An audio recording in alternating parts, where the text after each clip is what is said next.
sesuatu tersebut mulia sekali. Maka Mekah ini termasuk yang Allah jadikan sumpah. Surah Balad, la uqsimu bihadzal balad wa anta hillum bihadzal balad. Kata Allah, aku benar-benar bersumpah dengan kota ini yang Mekah, dengan kau Muhammad bertempat tinggal di kota ini.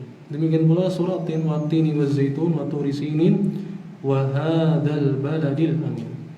Demi buah tin dan buah zaitun dan demi gunung Sinai dan demi negeri Mekah yang aman ini. Maka berikutlah sejarah awal mula kehidupan di Mekah ya, sebelum ada Ka'bah. Berdasarkan ya, hadis yang panjang Sahih Bukhari yang disampaikan oleh Ibnu Abbas radhiyallahu anhuma. Ya.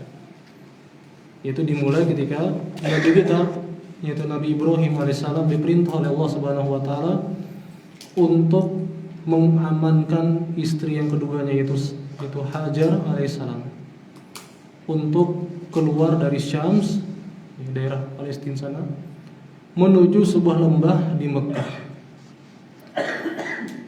Diamankan kenapa? Karena kecemburuan dari istri pertama yaitu Sarah. Cemburu ketika ada sesuatu yang tidak ada pada dirinya yaitu punya anak. Hajar punya anak.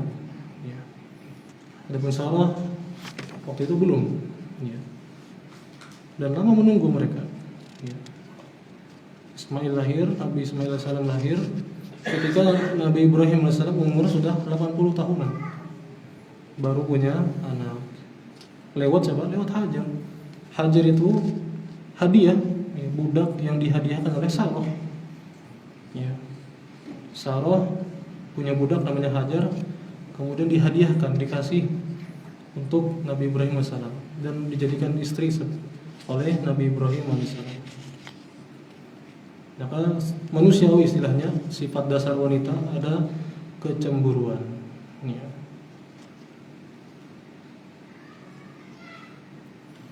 Yang dimana dia bersumpah, yang Sarah bersumpah akan memotong 3 bagian dari badan Hajar, yaitu kedua daun telinganya dan hidungnya, sampai bersumpah demikian.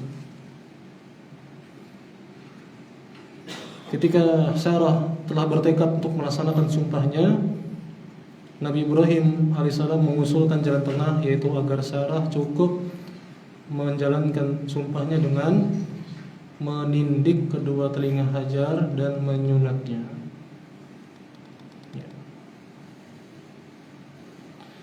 Maka disebutkan sini dalam bukunya Satiranda, maka Sarah pun menerima usulan suaminya, kemudian menindik dan menyunat Hajar. Namun ternyata apa yang dilakukan Sarah malah membuat Hajar tampak lebih cantik dari sebelumnya, dan Sarah pun semakin cemburu. Maka singkat cerita, ya, Allah Subhanahu wa taala perintahkan Nabi Ibrahim membawa Hajar dan Ismail alaihissalam yang masih menyusu dibawa ke Mekah. Ya. Ibnu Abbas mengatakan awwala ma takhadha nisa al-mintaq min qibali ummi Ismail. Ittakhadhat mintaqan litu'affiya atharaha ala Sarah. Ibnu Abbas mengatakan dalam hadis yang panjang ini, wanita pertama yang menggunakan ikat pinggang adalah bundanya Ismail, yaitu Hajar. Dia gunakan untuk menghapus jejak dari Sarah. Jadi kain yang menjuntai di belakang gitu ya. Menjuntai sampai ke tanah. Dan itu menyamarkan bekas langkah kakinya Hajar alaihissalam. Ya. Jadi Sarah ini mengejar Hajar. Ya. Sehingga Hajar memakai kain seperti itu agar menghapus jejak perjalanannya sama suaminya itu Nabi Ibrahim AS di padang pasir. Disebutkan di buku ini, Hajar pun terpaksa lari dari kejaran Sarah dengan berpakaian layaknya seperti pembantu. yaitu untuk menenangkan Sarah dengan menunjukkan bahwa dirinya adalah pelayannya, bukan saingannya, meskipun dia adalah istri Nabi Ibrahim alaihissalam. Sesampainya Nabi Ibrahim alaihissalam beserta Hajar dan Ismail yang masih kecil sampai di Mekah, Nabi Ibrahim pun memposisikan mereka di suatu lembah yang nanti dekat dengan Ka'bah. Ka'bah belum ada, masih di padang pasir, ya, lembah, gunung-gunung batu, ya. Setelah Hajar dan putranya ditempatkan di posisi yang telah Nabi Ibrahim tentukan, beliau pun, yakni Nabi Ibrahim, memberikan kepada Hajar bekal, yaitu sekantong air dan sekantong kurma. Mungkin kalau kita ya sekresek lah, sekresek sama sebotol, sekresek kurma, sekresek biasa, sama sebotol secukup 1 liter kan misalnya gitu ya. Kemudian, ya, jadi sekali lagi Nabi Ibrahim tempatkan di tempat yang seperti itu, yakni Mekah yang masih padang pasir, nggak ada orang, bahkan setetes air pun kadada, namanya juga padang pasir. Dan dibekali oleh Nabi Ibrahim cuma sekresek tadi istilahnya gitu ya. Kalau zaman itu ya kantong kulit kurma dan sewadah kulit air. Ya. Maka ya saya baca terjemahnya saja. Kemudian Ibrahim pun beranjak pergi. Ya, tiba-tiba balik kanan meninggalkan Hajar dan anaknya. Maka wajar secara tabiat Hajar pun bertanya-tanya, meskipun dia tahu ini nabi, suami itu nabi. Ya. Ternyata tabiat gitu ya. Bertanya-tanya, ya. Hajar bertanya-tanya, ya Ibrahim, aina tadhhab wa tatruku nabi hadzal wadi? Mau kemana engkau pergi dan engkau tinggalkan kami di lembah ini? Alladzi laisa fihi insun wala syai', yang enggak ada orang, enggak ada apa-apa, sama sekali enggak ada apa-apa. Air aja enggak ada. Faqalat lahu dzalika miraran. Beliau tanya seperti itu berkali-kali, terus-menerus. Tapi Nabi Ibrahim AS tak menoleh sedikit pun, karena diherani sama sekali. Ya. Sebut di sini oleh Syekh Firanda, maka kesedihan Hajar yang sebelumnya sudah besar banget ya, karena dia harus terusir dari kediamannya di Syam karena kecemburuan Sarah. Sedihnya tambah lagi ketika suaminya membawanya ke lembah tandus kosong, nggak ada apa-apa, ditinggal sama putranya berdua aja dengan bekal yang pas-pasan. Maka tentu dia dengan tabiat istilahnya manusiawi lah gitu ya, nanya kenapa suaminya mau pergi. Suaminya pun Nabi Ibrahim tak ada satu kata pun, ya, tak ada jawaban sama sekali untuk menenangkan Hajar alaihissalam. Maka kesedihan demi kesedihan dan kegundahan demi kegundahan menimpa Hajar alaihissalam. Oleh karenanya dia mengulangi pertanyaannya dan luapan hatinya. Seiring dengan kepergian suaminya yang tak kunjung menoleh ke arahnya, sampai akhirnya Hajar pun teringat bahwa suami tercintanya adalah sosok yang sangat lembut, penyayang, perhatian dengan keluarganya. Terlebih juga Ismail, putra satu-satunya saat itu, yang sangat dia sayangi. Tak mungkin dia lakukan semua ini, dan dia juga nabi kan gitu ya, melainkan ini pasti perintah dari Allah Subhanahu wa taala. Ya. Jadi ini untuk menenangkan hatinya. Ya, untuk menenangkan hatinya, enggak bisa apa-apa lagi. Ini kayaknya ini bukan keputusan pribadi dari Nabi Ibrahim, tapi ini pasti ada wahyu atau perintah dari Allah Subhanahu wa taala. Maka Hajar pun berkata, Allah amaraka bihadza, apakah Allah yang memerintahkanmu akan hal ini? Maka Nabi Ibrahim alaihissalam pun menjawab, na'am, iya. Maka kata Hajar alaihissalam, idzan la yudayyuna Allah abada. Kalau demikian, Allah tidak akan menelantarkan kami. Setelah itu pun Hajar pun balik mendatangi Ismail alaihissalam yang masih bayi. nggak lagi ngejar ya Nabi Ibrahim alaihissalam. Kata Syekh Hasan hafizahullah, maka ini hal yang sangat menakjubkan dari betapa yakin dan tawakalnya Hajar alaihissalam. Di mana kalau secara logika, mana ada sesuatu yang dapat membuat beliau tenang. Bayangkan aja gitu, padang pasir nggak ada apa-apa, banyu aja nggak ada. Banyu itu kan istilahnya inti kehidupan gitu. Tapi itu kededa juga. Ya, kalau secara logis binasa sudah habis sudah, apalagi bekalnya ya seadanya, sekresek aja istilahnya, sama sebotol aja istilahnya gitu ya. Namun dengan yakin yang sangat luar biasa dan tawakal kepada Allah yang luar biasa, tauhidnya yang luar biasa, begitu mendengar jawaban Nabi Ibrahim alaihissalam bahwasanya ini adalah perintah dari Allah Subhanahu wa taala, Hajar pun mengucapkan ucapan yang luar biasa, kalau demikian Allah tidak mungkin menelantarkan kami. Ya. Maka ini jawaban yang luar biasa. Para ulama mengatakan, inilah hakikat tawakal yang sebenarnya. Inilah yang namanya tawakal. Definisi tawakal itu ini, yaitu apa?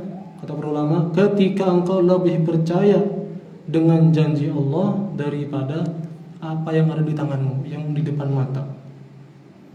Ya. Kata Syekh, berapa banyak uang yang kita miliki, berapa banyak sebab yang sudah kita kuasai, keahlian yang sudah kita kuasai. Ketika engkau lakukan sesuatu dengan bersandar kepada sebab yang ada padamu, seperti uang yang ada di kantong, atau sarana, atau kehebatan, atau persiapan yang sudah disiapkan. Misalnya ketika kita mau berpergian ke bandara misalnya, kita pun melakukan usaha, beli tiket, kita perhatikan jadwalnya, kita atur segalanya. Yang dimana kita membangun tindakan kita ini dengan percaya kepada usaha yang kita lakukan. Dan kita sangat yakin kita akan tiba ke bandara di suatu jam gitu ya. 1 jam sebelum landing, sebelum mau terbang misalnya gitu ya. Bahwasanya pesawat nanti yang terbang di jamnya yang sudah terjadwalkan. Ini usaha atau sebab yang logis yang kelihatan kita, sehingga kita bersandar kepadanya. Ya, yang memang sudah ya logis lah gitu ya, masuk akal. Adapun di sini tawakal yang luar biasa kepada Allah Subhanahu wa taala, bersandar kepada Allah, bukan lagi ke sebab lagi. Benar-benar sandar kepada Allah ketika enggak ada apa-apa lagi sudah. Dan percaya Allah pasti melaksanakan janjinya, lebih daripada kita percaya dengan sebab yang jelas akan kita raih tadi. Ya. Jadi tawakal yang sangat tinggi sekali. Ya. Jadi Hajar alaihissalam melihat ke sekelilingnya, enggak ada apa-apa yang secara logis akan binasa beliau. Tapi beliau mengucapkan ucapan luar biasa, kalau demikian maka Allah tidak akan menelantarkan kami. Di sini kata Ustaz Firanda hafizahullah, ada faedah bantahan bagi sebagian orang yang katanya berdakwah, jemaah dakwah ya, JT. Di mana katanya ini dalil bolehnya seorang suami menelantarkan anak istrinya dengan alasan dakwah. Harus kita sadari bahwa perintah ini spesifik rinci Allah berikan kepada Nabi Ibrahim alaihissalam. Bahkan lokasinya pun sudah ditentukan oleh Allah Subhanahu wa taala secara rinci, sehingga tidak bisa disamakan dengan siapapun selain Nabi Ibrahim. Emang ente Ibrahim, Nabi Ibrahim ente. Terlebih lagi Nabi Ibrahim alaihissalam tetap berusaha. Ada usaha yang beliau lakukan, yaitu apa? Meninggalkan ada bekal sebisa beliau. Ya. Walaupun Allah telah menjamin keselamatan keluarganya tersebut. Jadi ini nggak bisa jadi dalil ya untuk mereka, perbuatan mereka. Khuruj ya. Nabi Ibrahim alaihissalam pun lanjut berjalan. Nabi tambah jauh dari Hajar dan anaknya.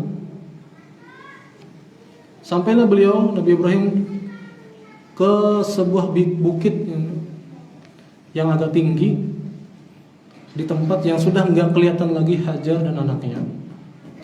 Maka Nabi Ibrahim pun berbalik mengarah ke arah Ka'bah. Ya, maksudnya tempat Ka'bah. Ka'bah belum ada, tapi arahnya ke arah Ka'bah. Ya. Di tempat yang tadi Hajar ini sebenarnya di situ. Dan Nabi Ibrahim pun berdoa yang Allah sebutkan di surah Ibrahim ayat 35 sampai 41. Surah Ibrahim ayat 35 sampai 41. Rabbi ja'al hadzal balada aminan wajnubni wa baniya an na'budal asnam. Wahai Rabbku, jadikanlah negeri ini Mekah sebagai negeri yang aman, dan jauhkanlah aku beserta keturunanku dari nyembah berhala. Rabbi innahunna adlalna katsiran minan nas faman tabi'ani fa innahu minni wa man 'asani fa innaka ghafurur rahim. Wahai Rabbku, sungguh berhala-berhala tersebut telah membuat sesat banyak orang, kebanyakan manusia. Barang siapa yang mengikutiku, yakni bertauhid, maka dia termasuk golonganku. Dan barang siapa yang mendurhakaiku, maka sesungguhnya Engkau ya Allah Maha Pengampun lagi Maha Penyayang.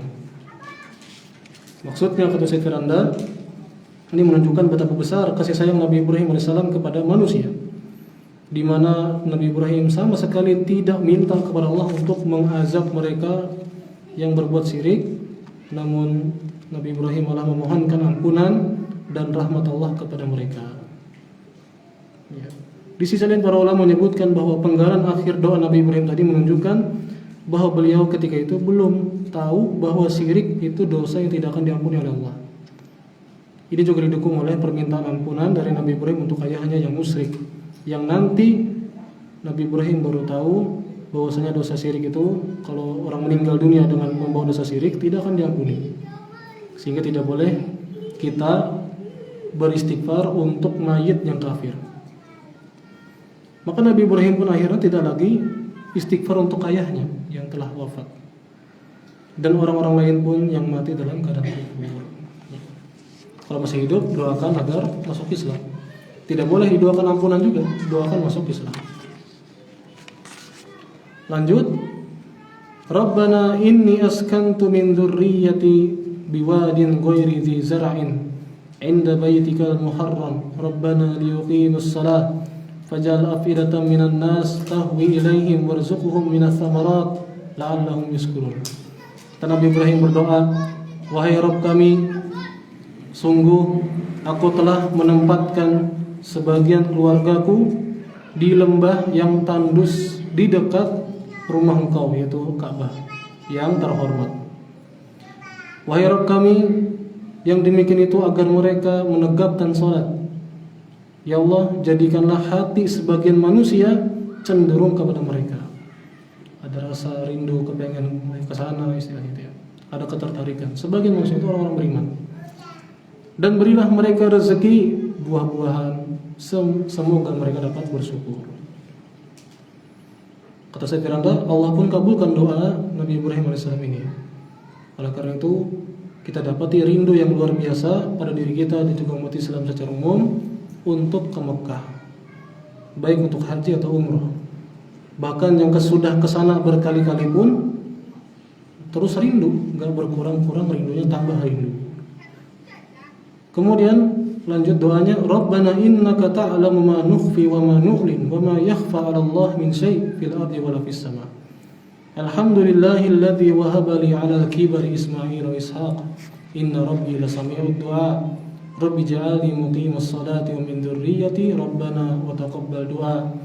Rabbana ighfirli wa li walidayya wa lil mu'minin yauma yaqumul hisab. Wahai Rabb kami, sungguh Engkau tahu apa yang kami sembunyikan dan apa yang kami tampakkan. Tidak ada satupun yang tersembunyi bagimu ya Allah, baik yang ada di bumi ataupun yang di langit.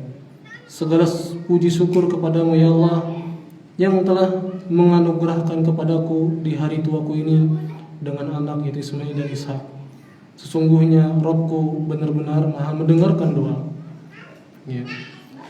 Wahai Rabbku, jadikanlah aku dan keturunanku orang-orang yang senantiasa menegakkan salat. Wahai Rabbku, kabulkanlah doaku. Wahai Rabbku, ampunilah aku, kedua orang tuaku dan seluruh orang beriman pada hari yaumil hisab, ini hari kiamat. Ya. Maka sini faedahnya kalau berdoa jangan hanya doa untuk diri kita sendiri, tapi juga doakan keturunan kita untuk soleh, solehah. Demikian pula orang tua kita dan kaum muslimin secara umum. Dan juga penekanan tentang sholat, sampai-sampai berdoa agar istiqomah sholat, karena itu ibadah yang paling utama. Ya. Lanjut, maka hari demi hari pun berlalu, sampai habislah bekal yang Nabi Ibrahim tinggalkan kepada Hajar dan Ismail. Demikian pula air susu Hajar pun sudah lama tidak makan, minum pun mulai mengering. Karena Hajar tidak makan dan minum yang lama, sehingga mengering. Sehingga Ismail pun yang masih kecil kelaparan, dan yang namanya anak-anak gitu ya, menangis luar biasa. Ya, menangis yang disebutkan kata Syekh Hasan yang berguling-guling lah gitu ya. Kehausan yang luar biasa, meronta-ronta. Maka yang namanya ibu gitu ya, tidak tega melihat anak yang menangis seperti itu. Sehingga dia pun ada melakukan usaha. Inilah tawakal. Meskipun beliau yakin Allah tidak akan melantarkannya, tapi ada usaha tadi. Itulah tawakal. Usaha yaitu beliau melihat ke bukit terdekat. Maka beliau melihat yakni Sofa, bukit Sofa. Maka beliau pun naik ke bukit Sofa, kemudian toleh sana sini kalau ada kafilah dagang, rombongan dagang yang lewat. Atau mungkin ada apa gitu ya, sesuatu yang dapat mengganjal perutnya ya, dan juga putranya tadi. Namun tidak lihat apa-apa. Akhirnya dia pun turun berlari melintasi lembah ke Bukit Marwah. Ketika dia turun agak cepat larinya ya, lari kecil tapi sungguh-sungguh gitu ya. Disebut kata Syekh Hasan dengan mengangkat ujung pakaiannya, seperti ini orang yang sedang kesulitan luar biasa, keburu-buru gitu. Sampai ke Bukit Marwah. Demikian pun dilakukan sama. Toleh-toleh yang sana sini, ya, lihat keadaan. Ya. Hajar terus berlari bolak-balik Sofa Marwah, dari Sofa ke Marwah 1, Marwah ke Sofa 2, sampai 7 kali perjalanan gitu ya. Mencari pertolongan tanpa lelah, tanpa putus asa, perjuangan yang luar biasa. Zaman itu ya, itu jauh tuh, Safa Marwah itu jauh dan juga tinggi bukitnya. Ya, kebayang sudah kehausan, panas sendirian gitu. Perjuangan yang luar biasa. Ya, sebagai bentuk ikhtiar dalam tawakal. Hajar yakin bahwa Allah tidak akan menelantarkan dirinya dan putranya. Terus beliau berusaha. Ya, dan tadi ketika habis di lembah kan agak lari-lari. Makanya di sa'i itu sekarang kalau umroh itu sa'i itu ada lampu hijau di situ lari untuk laki-laki. Nah itulah prakteknya Hajar alaihissalam. Maka aktivitas pencarian bantuan oleh Hajar dengan lari-lari antara Sofa dan Marwah sebanyak 7 kali, inilah asal muasal syariat gerakan sa'i yang wajib dilakukan oleh yang haji atau umroh. Ya, dengan itu apalagi kita paham sejarahnya, itulah perjuangan Hajar. Mengenang perjuangan Hajar, meneladani keyakinan tentang tawakal yang tinggi luar biasa daripada Hajar alaihissalam. Kata Nabi SAW, fadzalika sayyun nas bainahum. Itulah sa'i yang dilakukan oleh manusia antara dua bukit tersebut. Ya.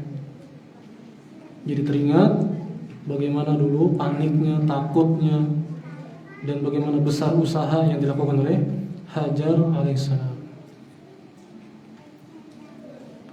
Maka sampai kepada perjalanan yang ke-7 ke Marwah. Ia pun mendengar kayak ada suara. Ya, di tengah kepanikan beliau, di tengah yang keponya mana ada orang atau ada apa gitu ya. Tiba-tiba ada kayak suara. Maka Hajar pun berkata untuk diri sendiri, "Soh, berdiam Hajar." Ngomong seperti ini, berdiam karena ada suara. Ya. Kemudian kata Hajar alaihissalam, "Qad asma'ta in kana indaka giwas." Engkau telah memperdengarkan suaraku, tampakkan dirimu kalau kamu mau menolong. Ya. Maka ternyata itu adalah malaikat Jibril alaihissalam. Yang malaikat Jibril alaihissalam pada saat itu sudah dekat dengan Ismail alaihissalam. Dan itulah tepat di sumur Zamzam, ya, lokasi sumur Zamzam. Maka Jibril pun mengais tanah dengan tumitnya, atau disebutkan dengan sayapnya, sehingga air yang bersih suci pun memancar dengan deras. Maka melihat hal tersebut, ya, Hajar alaihissalam, ya, karena khawatir akan kehilangan setetes air pun yang berharga di tengah tanah yang gersang, ia pun membendung, ya, aliran air tersebut, ya, agar jadi kolam istilahnya gitu, ya, jadi wadah. Dan beliau ciduk air tersebut, dimasukkan ke wadah kulitnya, ya. Disebut dalam buku Satiranda, Jibril berkata, tidak perlu engkau lakukan itu, mata air ini tidak akan kering, ya. Sehingga jadi mata air tersebut terus memancar deras walaupun Hajar telah berkali-kali menciduknya. Kata Nabi SAW, yarhamullahu umma Ismail, semoga Allah rahmati ibunya Ismail alaihissalam. Seandainya dia biarkan Zamzam tersebut tidak usah dibendung atau tidak diciduk, maka Zamzam akan menjadi mata air yang mengalir deras di atas permukaan bumi.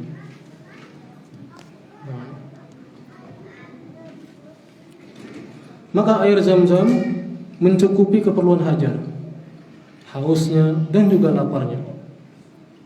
Air susunya kembali banyak sehingga Ismail pun dapat menyusu kembali. Tidak ada asupan gizi lainnya bagi Hajar dan Ismail yang kecil selain air Zamzam. Demikian air Zamzam punya keistimewaan, beda jauh dengan biasanya, air biasanya. Demikian kata Nabi SAW, air Zamzam itu air yang berkah, dapat mengenyangkan lebih daripada makanan beneran, ya. Kata Nabi SAW demikian, air Zamzam dapat mengenyangkan dan juga berkhasiat sesuai niat peminumnya, ya. Jadi sesuai apa niat kita ketika minum air Zamzam tersebut, pengennya apa. Kemudian kata malaikat Jibril alaihissalam, ya, memberikan kabar gembira dan menenangkan Hajar alaihissalam. Kata malaikat, la takhafud dai'ah, jangan engkau khawatir binasa atau ditelantarkan oleh Allah, tidak. Fa innaha huna baitullah yabnihi hadzal gulam wa abuhu, karena sungguh disinilah nanti Baitullah akan dibangun oleh anak ini dan ayahnya. Wa innallaha la yudhi'u ahlahu, dan sungguh Allah tidak akan menelantarkan hambanya. Teringat kembali ke ucapan Hajar sebelumnya tadi, ya, yang mengatakan apa? Kalau demikian, kalau memang perintah dari Allah, maka Allah tidak mungkin menelantarkan kami. Ya, kata Syekh Hasan Al-Bukhari hafizahullah, bingung kita, kata beliau, takjub kepada yang mana nih? Ya. Takjub dengan Hajar alaihissalam atau takjub kepada ayah Ismail atau Ibrahim alaihissalam, di mana Nabi Ibrahim alaihissalam meninggalkan Hajar dan Ismail alaihissalam di tempat yang tandus tersebut, ditaruh sesuai dengan perintah Allah dengan yakin dan luar biasa. Pasti ini tidak mungkin Allah telantarkan. Beliau taruh situ, ya, yakin pada Allah Subhanahu wa taala. Allah pasti akan mengurus mereka, ya. Dan Nabi Ibrahim gak bisa apa-apa, ya. Cuma bisa apa? Doa saja, sebagaimana kita bacakan tadi. Beliau serahkan urusannya kepada Allah Subhanahu wa taala setelah apa? Usaha sebisa beliau. Ya. Jadi, ya, mengiringi mereka dengan doa, ya, membersamai Hajar dan Ismail dengan doa. Kemudian Nabi Ibrahim pun pergi. Karena demikian perintah dari Allah Subhanahu wa taala, meninggalkan mereka di tempat tersebut dan pergi. Maka inilah kehidupan di Mekah dimulai dari sini. Dari yang tidak ada apa-apa, dari gurun yang tandus, tanah gersang, nggak ada orang, nggak ada air, nggak ada tumbuhan. Namun Allah Subhanahu wa taala yang Maha Pemurah, Al-Hakim, Maha Bijaksana, menghendaki sebuah perkara yang besar yang melandasi kehidupan umat manusia setelah itu melalui pilihan dan ketetapan Allah Subhanahu wa taala. Ya. Jadi menakjubkan, dari Hajar alaihissalam juga menakjubkan. Teringat ucapan beliau, yaitu bahwasanya Allah tidak akan menantarkan kami di sini kalau itu memang perintah dari Allah. Tawakal luar biasa. Demikian pula dari sisi Nabi Ibrahim juga, ya, percaya betul dengan Allah Subhanahu wa taala. Kalau sudah Allah yang perintahkan, beres semua, aman aja. Meskipun secara logika berat sekali. Ya.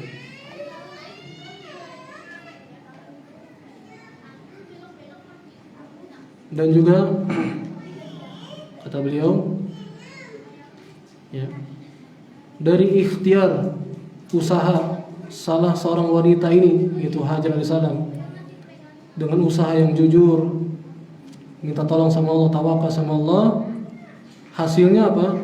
Allah pancarkan air Zam-Zam yang bersih, yang suci, untuk dapat memberi minum seluruh manusia sampai hari kiamat.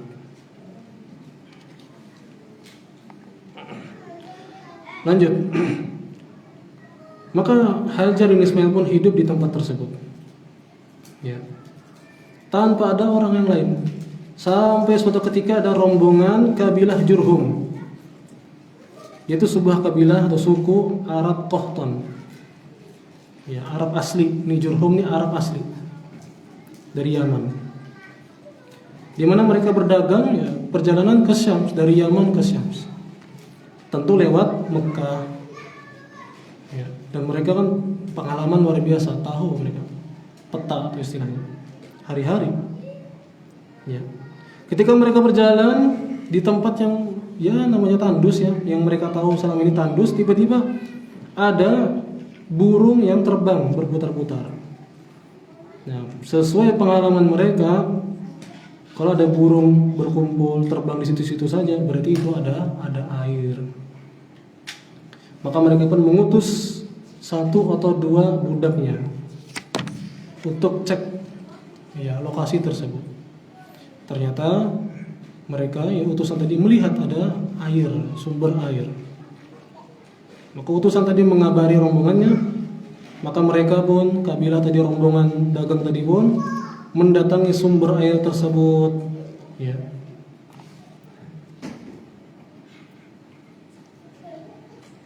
Ternyata mendapati ada Hajar alaihissalam di situ dan juga Ismail alaihissalam. Dan mereka bercakap, ada percakapan, "Atadzina lana an nanzila indaki?"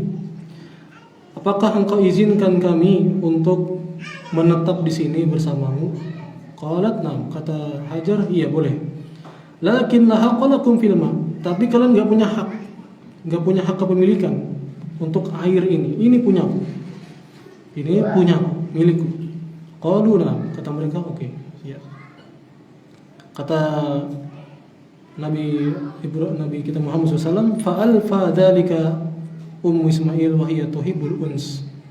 Maka kondisi tersebut pun, ya, bertepatan dengan keinginan Hajar alaihissalam yang sudah rindu untuk interaksi dan adanya manusia. Kesepian lama sekali. Akhirnya ada orang mengawali di situ, ya. Maka orang-orang suku Jurhum pun mengirim utusan untuk menjemput keluarga mereka yang di Yaman ikut pindah. Hingga akhirnya lembah Mekah pun mulailah dipenuhi oleh rumah-rumah tempat tinggal. Inilah di antara sejarah awal kehidupan di Mekah. Maka Nabi Ismail pun yang masih kecil, ya, mulai tumbuh di lingkungan kabilah Jurhum, orang Arab asli. Karena Ismail alaihissalam bukan orang Arab, ya. Karena daerah dari Syams. Ini bukan orang Arab. Jadi mereka belajar bahasa Arab kepada yang asli Arab, yaitu kabilah Jurhum yang tinggal bersama mereka di Mekah, yang datang tadi. Maka Ismail yang kecil belajar bahasa Arab dari suku Jurhum ini, dan juga keterampilan hidup yang lain. Hingga Ismail tumbuh besar, jadi pemuda. Dan orang-orang suku Jurhum sangat senang, suka sama Ismail alaihissalam ini karena perangainya, akhlaknya yang luar biasa baiknya. Dan juga dikatakan fasih bahasa Arab lebih ahli daripada suku Jurhum itu sendiri. Ya, sampai disebutkan demikian. Ya. Maka orang-orang Jurhum pun menikahkan dia dengan salah seorang wanita dari mereka.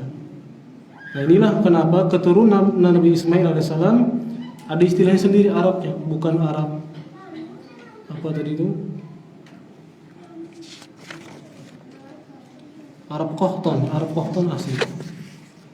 Adapun keturunan Nabi Ismail alaihissalam istilahnya Arab Musta'ribah, yaitu Arab campuran. Karena Nabi Ismail bukan orang Arab. Ya.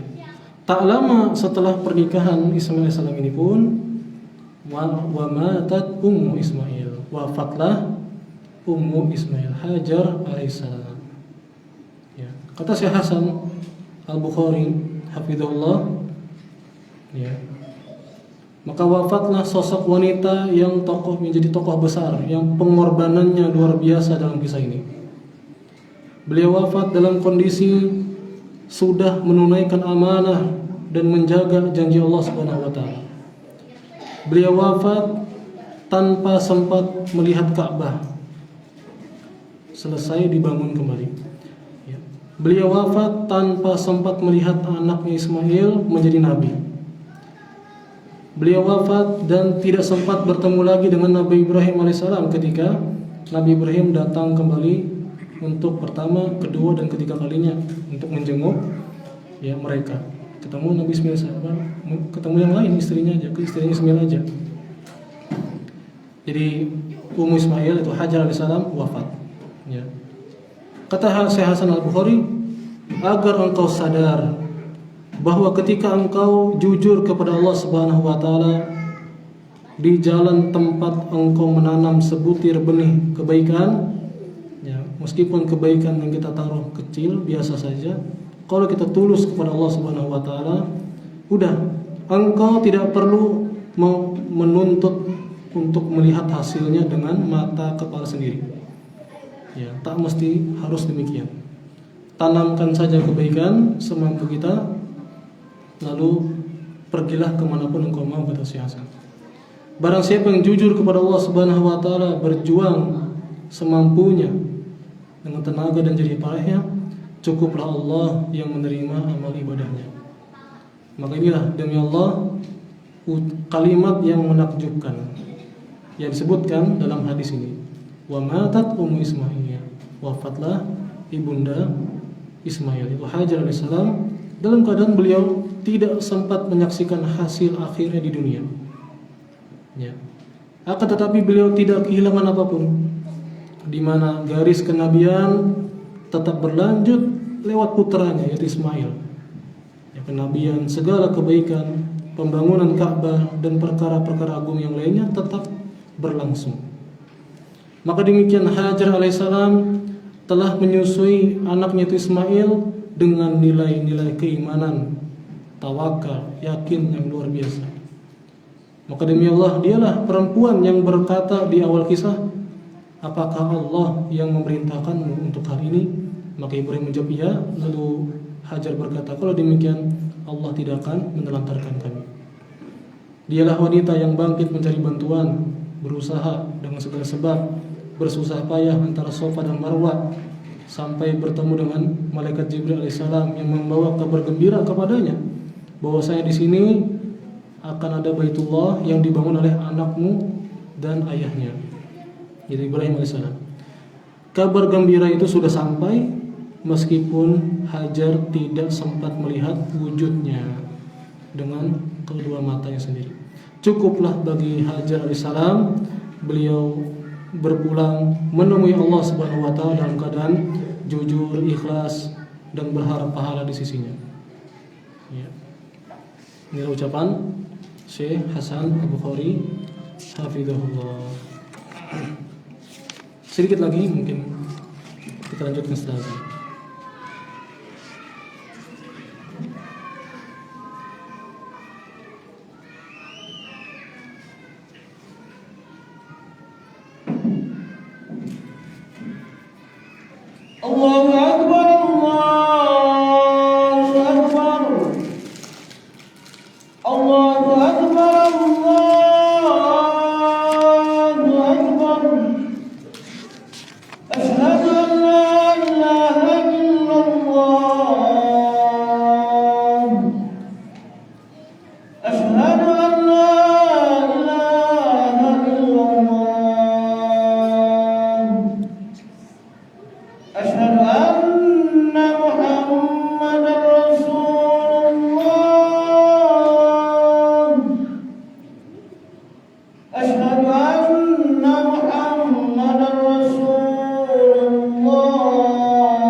Allahu Akbar, Allahu Akbar.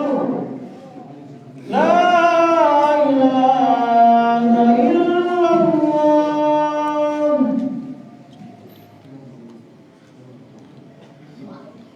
Kita lanjutkan.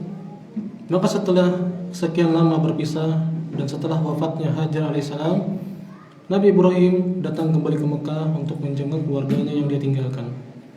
Namun sesampai di rumah, beliau tidak ketemu Ismail alaihissalam karena beliau lagi keluar, disebutkan lagi mancing, istilahnya berburu untuk bukan mancing ya, berburu ya gitu ya.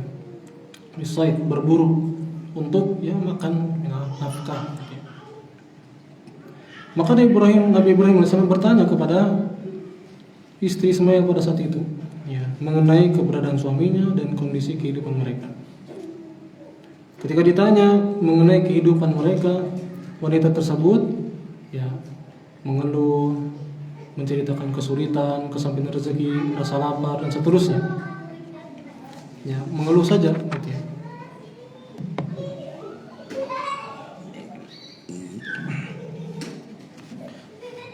Maka mendengar keluhan yang tidak disertai rasa syukur, maka Nabi Ibrahim pun menitipkan pesan simbolis yang sangat dalam sebelum beliau pamit lagi. Nabi Ibrahim bilang, yang artinya jika suamimu datang, sampaikan salamku kepadanya dan katakan padanya agar ganti palang pintu rumahnya ini. Ketika Nabi Ismail pulang, beliau ada firasat gitu ya, kayaknya ada orang datang tadi.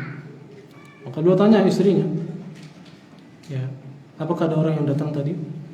Maka istrinya bilang, iya, datang orang tua, ciri-cirinya gini dan begitu. Biasa saja gitu ya maksudnya, dengan nada yang kayak remeh aja. Ismail bilang, tanya, apakah dia menitipkan pesan? Kata istrinya, iya. Dia menyuruhku menyampaikan salam kepadamu dan berpesan agar engkau Ismail ganti palang pintu rumahmu. Kata Ismail alaihissalam, itu ayahku dan dia telah memerintahkanku untuk menceraikanmu. Maka kembalilah engkau kepada keluargamu. Maka Nabi Ismail pun menceraikan wanita tersebut. Setelah berapa lama kemudian, Ismail alaihissalam menikah lagi dengan wanita yang lain sama dari suku Jurhum juga. Kemudian kedatangan Nabi Ibrahim yang kedua, ya, setelah menahan rindu dan membiarkan waktu berlalu sesuai kehendak Allah, beliau datang lagi ke Mekah. Ya. Beliau tidak dapati Ismail di rumahnya, hanya bertemu dengan istri keduanya. Dan ditanya lagi dengan pertanyaan sama. Dan kehidupannya tetap sama. Kehidupan waktu itu keluarga Nabi Ismail sama aja, tidak jauh berbeda. Namun sikap wanita atau istri yang kedua ini berbeda. Di mana kata istri yang kedua ini, Ismail alaihissalam, bahwasanya kami hidup baik-baik saja, rezeki lapang, ya, memuji Allah Subhanahu wa taala. Ditanya sama Nabi Ibrahim, makanan kalian apa? Daging, jawabannya. Makannya daging aja. Minumannya apa? Air. Maka Nabi Ibrahim pun mendoakan, ya, Allahumma barik lahum fil lahmi wal ma. Ya, Nabi Ibrahim berdoa, semoga ya Allah berkahilah mereka ini daging dan airnya. Kata Nabi Muhammad SAW, karena pada saat itu nggak ada apa-apa, nggak ada biji, nggak ada tumbuhan yang lain gitu. Makanannya cuma itu, daging sama air. Kalau ada yang lain, maka bisa jadi Nabi Ibrahim akan doakan juga. Ya, kalau ada bijian kah, apakah gitu ya. Kata Syekh Hasan, bagi orang luar Mekah, kalau orang cuma makan daging, minum air aja, tanpa karbohidrat istilahnya atau sayur, dia akan sakit. Karena memang demikian tabiat biologis manusia. Namun di Mekah disebabkan doa Nabi Ibrahim AS, kalau orang cuma makan daging aja istilahnya nggak ada maunya, tetap sehat, ya, berkah dan tidak berpenyakit. Ini karena doanya Nabi Ibrahim AS. Ya, jadi orang Arab ya makan daging terus, khususnya di Mekah, daging dan sehat aja. Ya. Kalau kita kan kunci stang, kepala kunci stang, terkonol ya. Itu beda ya. Karena di sana didoakan sama Nabi Ibrahim AS. Maka kata Nabi Ibrahim alaihissalam, jika suamimu datang, sampaikan salamku kepadanya, perintahkan agar dia tahan palang pintu rumahnya ini. Sama, tadi ketika Ismail datang, firasat kayaknya ada orang, ya, dengan penuh ketenangan, rasanya lebih tenang, ada keberkahan kayak ada tamu tadi ya. Maka ditanya, apakah ada orang tadi? Kata istrinya, iya, datang kepada kami Syekhun Hasanul Hayah, ada bapak-bapak sangat baik rupanya, ya, penampilannya bagus, ya, berwibawa dan seterusnya. Dipujilah sama istri. Dan istrinya bilang, dia menyampaikan salam kepadamu dan menyuruhmu untuk mempertahankan palang pintu rumahmu. Ismail berkata, dia ayahku dan engkaulah palang pintu tersebut yang ditahan. Ayahku memerintahkan aku untuk mempertahankanmu untuk tetap menjadi istriku. Ya. Jadi ini bentuk perhatian, kata Syekh Hasan Al-Bukhari hafizahullah, bentuk perhatian dari Nabi Ibrahim AS kepada anaknya yang menjadi nabi, Ismail menjadi nabi, agar punya istri yang mendukungnya. Tidak layak sebagai nabi punya istri yang tadi hobinya ngeluh, tidak ridho dengan takdir, selalu merasa kurang. Dan ini juga pelajaran untuk para wanita agar tidak menjadi yang disebutkan di istri pertama tadi. Jadilah perangai yang selalu bersyukur pada Allah Subhanahu wa taala, tidak kufur nikmat. Ya.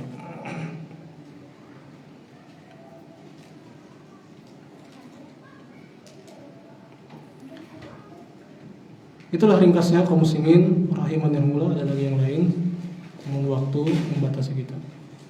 Semoga Allah Subhanahu wa taala selalu beri kita ilmu yang bermanfaat dan juga pertolongan untuk dapat beramal soleh, dan juga semoga Allah Subhanahu wa taala istiqomahkan kita sampai diwafatkan oleh Allah Subhanahu wa taala, dan juga semoga Allah Subhanahu wa taala mudahkan kita untuk bisa selalu sering-sering ziarah ke Mekah sana, Mekah dan Madinah, untuk bisa beribadah di sana. Subhanallahi wa bihamdihi, asyhadu an la ilaha illa anta, astaghfiruka wa atubu ilaik. Wassallallahu ala nabiyyina Muhammad wa ala alihi wasallam.